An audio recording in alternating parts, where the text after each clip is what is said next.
Personel Polsek Ubud bersama anggota Satpol PP mengamankan perempuan Rusia berinisial AK 28 tahun.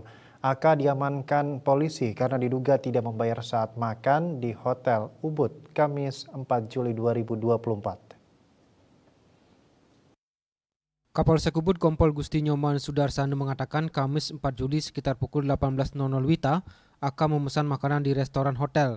Setelah selesai makan, karyawan restoran meminta agar AK membayar. Namun ia mengaku tidak mempunyai uang dan sedang menunggu transferan dari saudaranya di Rusia.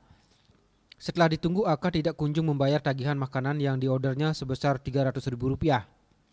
Karena tidak membayar, pegawai restoran kembali mendatangi AK untuk memastikan pembayaran. Namun dengan gelagat seperti orang linglung, AK mengatakan belum ada transferan.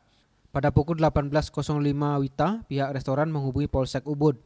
Pada pukul 18.25 WITA, tim yang dipimpin oleh Panit 2 Sabara Aibtu Ide Bagus Dedi Utama tiba dan mengamankan AK ke Mapolsek Ubud.